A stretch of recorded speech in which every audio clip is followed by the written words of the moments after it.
Wahukia, dan diceritakan an ba'di salaf, dari sebagian ulama salaf, annahu dufina ukhtan lahu, bahwasanya ia telah menguburkan saudara perempuannya. Ya, jadi ada ulama salaf dulu ya, seorang ulama, kemudian saudaranya meninggal, saudara perempuannya meninggal, kemudian menguburkan. Dufina ukhtan lahu matat, yang telah meninggal, ya, menguburkan saudara perempuannya. Fasaqata minhu kisun fihi malun, lalu terjatuhlah darinya sebuah kantong yang berisi harta. Zaman dulu kan dompetnya kan kantong gitu ya, karena duitnya kan dinar, dirham gitu ya, gerincing ya, kantong gitu. Kantong konjen. Kalau sekarang kis itu plastik, kresek. Kalau sekarang kis kantong kresek. Kalau zaman dulu kis ya kantong buat naruh duit. Nah, ketika menguburkan itu, jatuhlah dari dia tuh, kantongnya jatuh ke kubur. Fasaqata minhu kisun fihi malun fi qabriha. Ya, jatuhlah darinya ya sebuah kantong yang berisi harta ke dalam kuburan saudara perempuannya. Walam yash'ur bihi, dan dia tidak merasakannya, enggak berasa. Assalamualaikum teman-teman, berjumpa lagi dengan saya di sini di channel Bang Mo.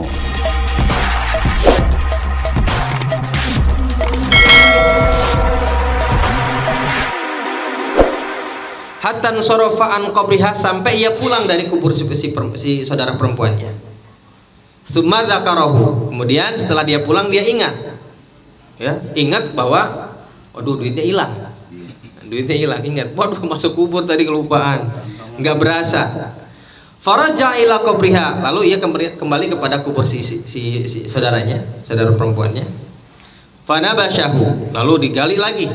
Ba'da man sarafan nasu, setelah orang-orang udah pada pulang. Jadi setelah orang-orang udah pada pulang, dia balik lagi, dia gali kuburannya tuh, mau ngambil duit yang jatuh. Ya.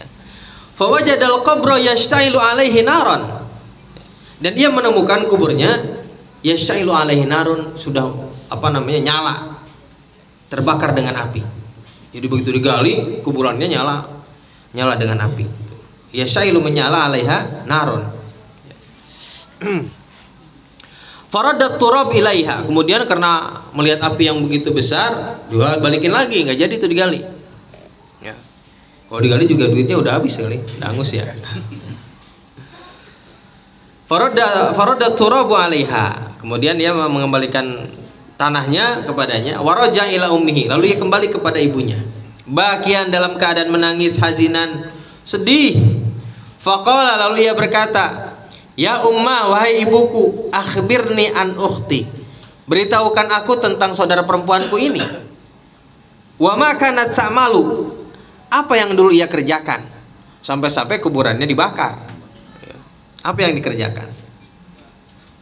Qalat wa ma su'aluka anha, si ibunya bertanya, malah tanya balik, wa ma su'aluka anha, emang kenapa kamu nanya begitu? Ya. Wa ma su'aluka anha. Qala ya ummi, lalu ia berkata, ya ummi, wahai ibuku, ra'aitu qabraha yashtailu alaihi naran, karena aku melihat kubur saudaraku ini terbakar api. Qala ia berkata, fabakat, lalu ibunya menangis.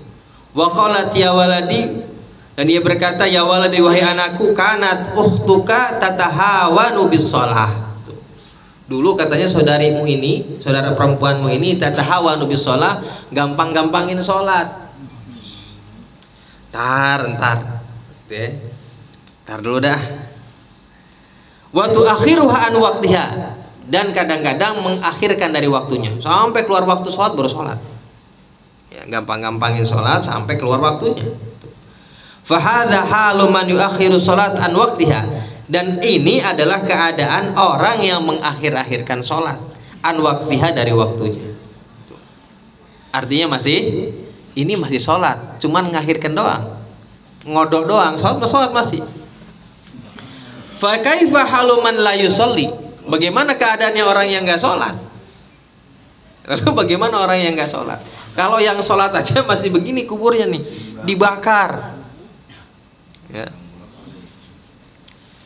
Fanas'alullah ta'ala, maka kita meminta kepada Allah Subhanahu wa taala ayyu'inana 'alal muhafadzati 'alaiha, ya.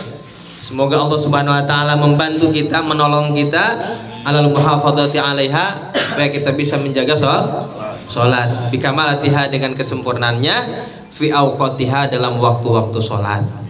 Innahu jawadun karim raufur rahim. Sesungguhnya Allah Subhanahu wa taala jawad, maha pemurah, maha dermawan, karimun, maha mulia, raufur rahim, maha pengasih lagi maha penyayang.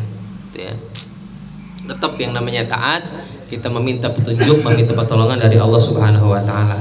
Karena kita tidak mungkin bisa melaksanakan taat ini kepada Allah Subhanahu wa taala tanpa pertolongan Allah Subhanahu wa taala. Ya, wa min jumlati, diantara apa namanya, katanya tanda-tanda ahli syar, tanda-tanda ahli neraka itu kan akan dipersulit untuk melaksanakan ibadah. Kalau mau ibadah tuh ada aja godaannya, ada halangannya, susah terus. Nah, jadi kalau orang yang ahli neraka katanya, ya, orang itu akan disulitkan untuk melaksanakan ibadah. Nauzubillahi min dzalik. Jadi bagaimanapun kita berusaha sekuat mungkin kita untuk bisa melaksanakan sholat. Kalau kita dikasih kemudahan oleh Allah, ya, lalu kemudahan itu kita abaikan, orang-orang yang sudah dipilih oleh Allah untuk masuk neraka disulitkan, dipersulit untuk melaksanakan sholat. Kita yang gampang bisa melaksanakan sholat, nggak ada halangan, kita ada itu halangan. Berarti kita milih jalan yang mana nih? Nah, gitu.